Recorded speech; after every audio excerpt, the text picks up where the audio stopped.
കോട്ടയത്ത് ഇന്നലെ നല്ല മഴയായിരുന്നു. മഴയിൽ വീട് ഭാഗികമായി തകർന്നു. തോട്ടക്കാട് സ്വദേശിയായ മോഹൻദാസിന്റെ വീടാണ് തകർന്നത്.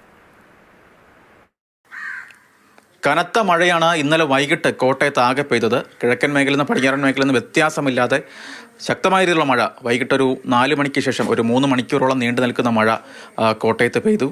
പലയിടത്തും വീടുകളൊക്കെ തന്നെ തകർന്നിട്ടുണ്ട്. ഞാനിപ്പോൾ നിൽക്കുന്നത് തോട്ടയ്ക്കാടാണ്. തോട്ടയ്ക്കാട് അമ്പലക്കവലയിലുള്ള മോഹൻദാസിൻ്റെ വീടിനാണ് ഈ കാണുന്നതെന്ന് പറയുന്നത്. വീടിൻ്റെ അടുക്കള ഭാഗം പൂർണ്ണമായും തകർന്നു കിടക്കുകയാണ്. എനിക്കിപ്പം ഈ വീട്ടുകാർ കൂടി ചേരുകയാണ്. ചേട്ടാ, എത്ര മണിക്കായിരുന്നു ഈ സംഭവം? 3 മണിയാകുമ്പോൾ മഴ തുടങ്ങിയെന്ന് വെച്ചാൽ ഭയങ്കര പെയ്ത്തായിരുന്നു, ഭയങ്കര ഇടിയായിരുന്നു. അപ്പം എൻ്റെ കൂടെ ഞാൻ വർക്കിന് പോയേക്കുമായിരുന്നു. അപ്പോൾ ഇവിടെയാണ് ഇവിടെ വീട്ടിലുണ്ടായിരുന്നത്. അവൾ കൊച്ചുമായിട്ട് പിള്ളേർ അവിടെ കിടന്ന് ഉറങ്ങുന്നുണ്ടായിരുന്നു.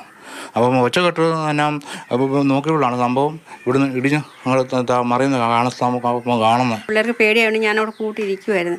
അന്നേരം ഈ ഒച്ച കേട്ടോണ്ട് ഞാനിങ്ങോട്ട് വരുമ്പോഴത്തേക്ക് ഇതിങ്ങനെ മറിഞ്ഞ് അങ്ങ് പോകുന്നതാണ് കാണുന്നത്. പിന്നെ പിള്ളേരെ കൊച്ചും ഉണ്ട്. അവരെല്ലാം വിളിച്ചിറക്കി ഞാൻ അങ്ങോട്ട് ഇറങ്ങി മുറ്റത്തോട്ട് ഇറങ്ങിയിട്ട് പിന്നെ ഞങ്ങൾ അപ്പുറത്തോട്ട് വീട്ടിലോട്ട് പോകുമായിരുന്നു. പിന്നെ അവരെല്ലാവരും കൂടി വന്നാണ് ഓരോ സാധനങ്ങളൊക്കെ ഇവിടുന്ന് വിളിച്ചൊക്കെ അങ്ങോട്ടേക്ക് മാറ്റുകയൊക്കെ ചെയ്തത്. ഞാനിവിടെ ഇല്ലായിരുന്നു, ഞാൻ ജോലിക്ക് പോയിക്കുമായിരുന്നു.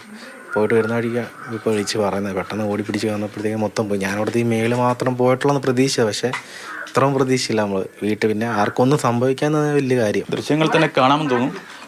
ഈ ബാക്കിയുള്ള തൂണുകളൊക്കെ തന്നെ തടികളൊക്കെ ഉപയോഗിച്ച് താങ്ങ് കൊടുത്താണ് ഇപ്പോൾ നിർത്തിയിരിക്കുന്നതെന്ന് പറയുന്നത്. ശക്തമായിട്ടുള്ള മഴയാണ് ഇന്നലെ വൈകിട്ട് പെയ്തത്. അതിൻ്റെ ബാക്കി പത്രമാണ് നമ്മളിപ്പോൾ കാണുന്നത്. കോട്ടയത്ത് നിന്ന് ജോബിൻ തേക്കടിക്കൊപ്പം ഷിനോദ് ST, മാതൃഭൂമി ന്യൂസ്.